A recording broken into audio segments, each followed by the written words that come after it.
Okay, now we're going to be talking about learning. Good enough textbook definition of learning. Systematic, relatively permanent change in behavior that occurs through experience.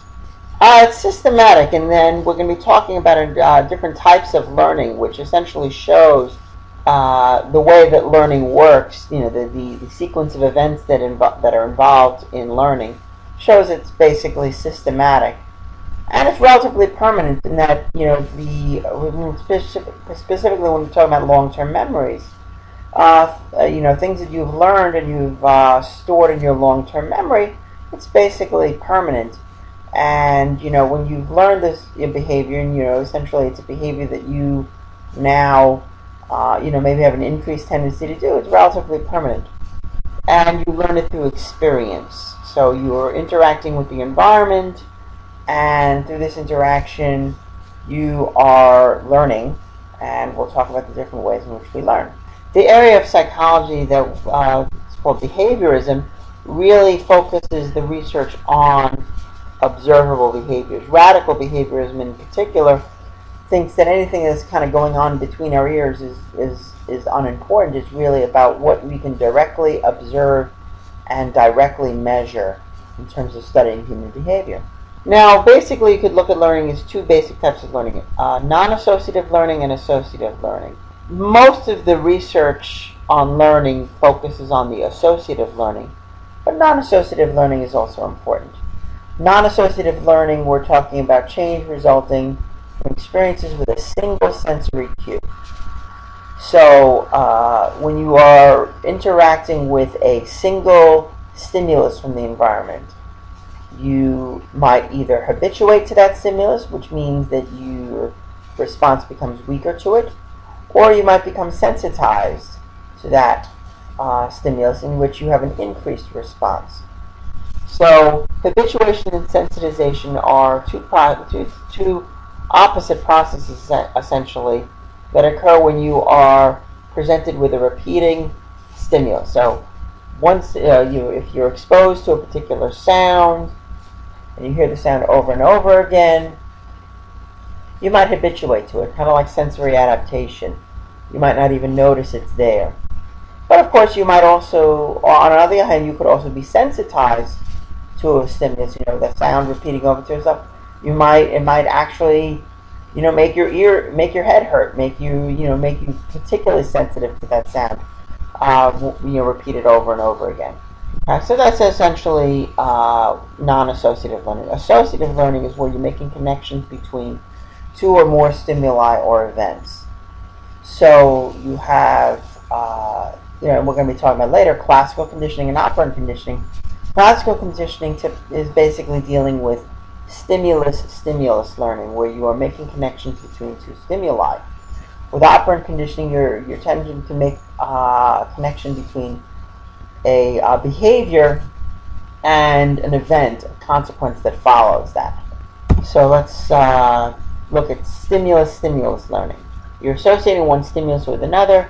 In this case, you have a sea snail, which is not a very intelligent creature, but even this non-intelligent creature can learn.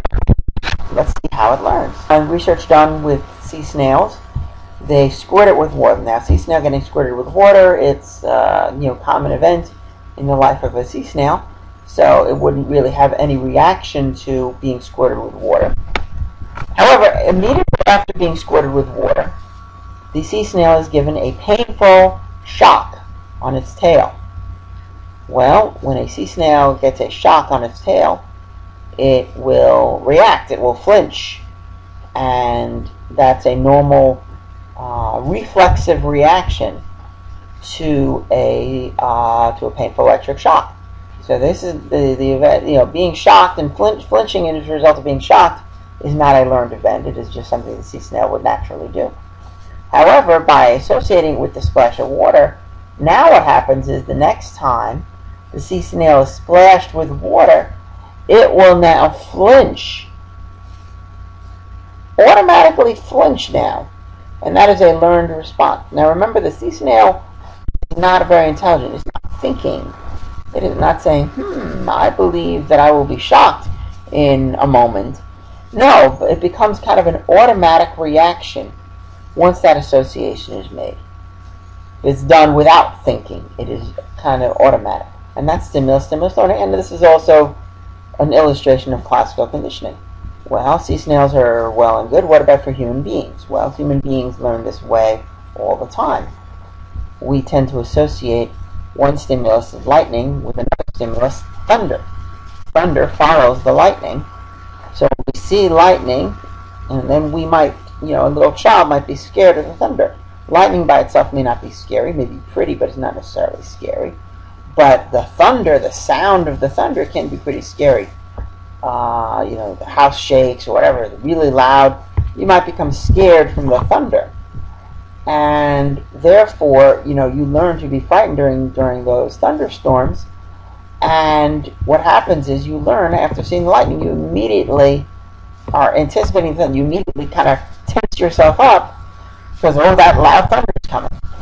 Okay? And kind of that tensing is kind of an automatic thing. We may be anticipating it mentally, but that tension that we have is an automatic response. And that is what I want to emphasize here with classical conditioning, is that learned response becomes automatic. Now here's another kind of associative learning, response-consequence learning. And we'll talk about this as operant conditioning a little bit later on. You learn to associate a response being a behavioral response, or a behavioral response to a stimulus. So in this case, we have seals responding to the ball by bouncing the ball on its snout. So this is the behavioral response. This is the behavior that the seal is doing. After balancing the ball on its snout, an event follows, a consequence, and this consequence is a fish.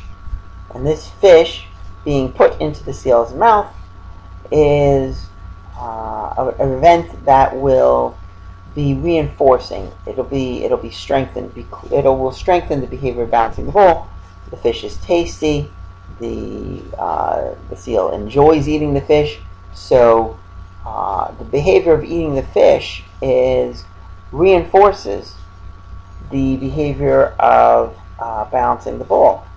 So the fish is a reward for the seal for doing that behavior. Therefore, the behavior is strengthened. The seal will be more likely to balance that ball on its snout the next time it sees the ball, because it will essentially be expecting that consequence. Now, a difference here with the stimulus learning we talked about before is that this is a voluntary behavior. The seal is voluntarily balancing the ball on its snout, and it is doing so, presumably to expect that consequence that will follow. It's all very good with seals, but what about human beings? This works clearly with human beings as well, because we see this particular stimulus and we make a behavioral response to this stimulus. We push the vending machine button, we put the money in, and we push the vending machine button to get the consequence, which is receiving and eating a delicious sugary candy bar.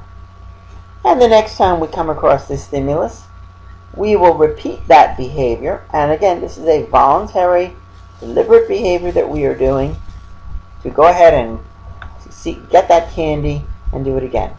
This is response-consequence learning. It illustrates operant conditioning. A couple more examples. Classical conditioning, operant conditioning.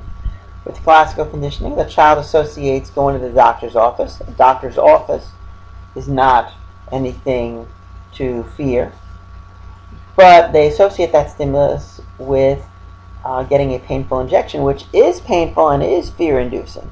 So what happens is the child learns to become very, very afraid of the doctor's office.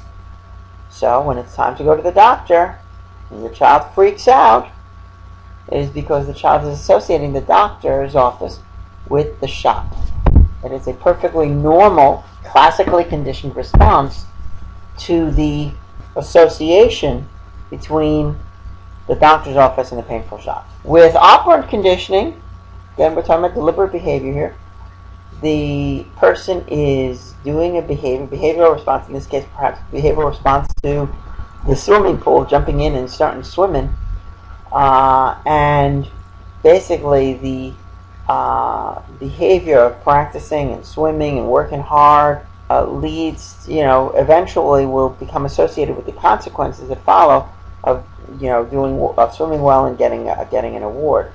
So the behavior is strengthened, the consequences, the positive event that happened, the rewards, then make the behavior more likely to occur.